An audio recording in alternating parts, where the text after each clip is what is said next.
2 weeks into the new year, now is about the time that people all around the country are coming down from their Christmas highs and returning their post-holiday lives. This also includes returning or exchanging some gifts they received. But to the dismay of many, they will find that their gifts were, in fact, counterfeit goods. Manila Chan digs a little deeper into that. Manila. Each year, countries trade goods worth hundreds of billions of dollars. A small fraction of that are counterfeit. Across the globe, 2.5% are counterfeit or pirated material. That's according to the Organization for Economic Cooperation and Development. In the U.S., that amounts to about $460 billion, and with the surge of online shopping, many consumers are inadvertently clicking on knockoffs. This is why industry experts and professionals call this a borderless crime. I spoke with Customs and Border Protection officials about this problem, and they issued me this statement.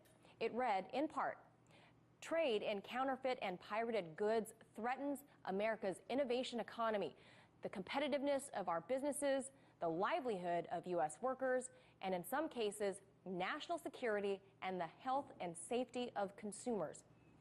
Everyday Americans shop online through e-commerce and purchase products from international sellers. Many international sellers are legitimate, but there are those that market everything from fake handbags to counterfeit medicine, sometimes selling the counterfeit products at comparable prices to the brand names, leading consumers to believe they're buying authentic items at a slightly lower price. Now, that's a grim warning for those who think of buying counterfeit products as not really harmful. CBP says there are deaths resulting from knockoff goods, anywhere from children being killed from illegitimate car seats to negative health effects from fake medicine. That's why CBP seizes around $250 billion annually in counterfeit goods. Some of the most common knockoffs are in footwear merchandise, electronics, even eyewear. And many women can attest to the knockoff quality in high-end name brand handbags like Louis Vuitton or Prada. Some people receiving these items as gifts may never be the wiser. The overwhelming producer to counterfeit goods, as you may have guessed, originate out of China, to the tune of about 65% of the counterfeit black market. Legislators and law enforcement are actively working to better stem the flow of these fakes from entering the American marketplace. Thanks for that report. I mean, boy, it's horrific. I mean, Yeah. People dying and things, but which would be a pretty surprising thing. But absent that, what are the most surprising things you found in covering this story? Yeah, Manila? I was absolutely stunned to make it make me realize that people do die from these things. Counterfeit goods can actually risk people's lives. So that, of course, was the most shocking element to this. The next shocking element, you'd think, well, why can't officials or law enforcement just stop the tide of all of this coming in? You just, stop them at the ports, right? That's what you think. But as the officials told me, they said, well, nowadays people are shipping parts of counterfeit goods. So that fake Louis Vuitton handbag that you might buy, along 23rd Avenue in New York might be assembled in the U.S., parts flown in through different ports of call like Argentina or other softer, lenient ports that we do business with. And they put them together in the U.S.? And they put them together here. So you can't just seize the products.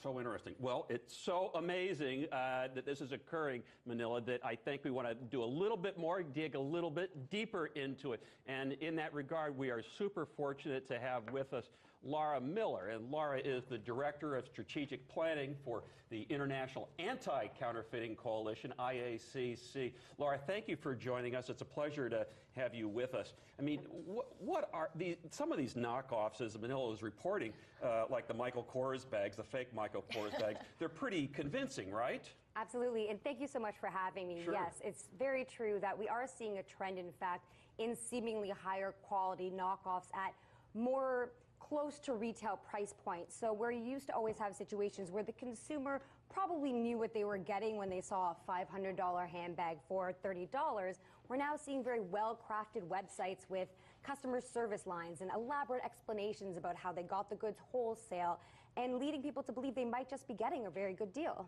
So how do you tell if you're getting a fake? I mean, if you're buying exactly. if you're buying a Michael Kors bag for 25 bucks, you know it didn't come from the store.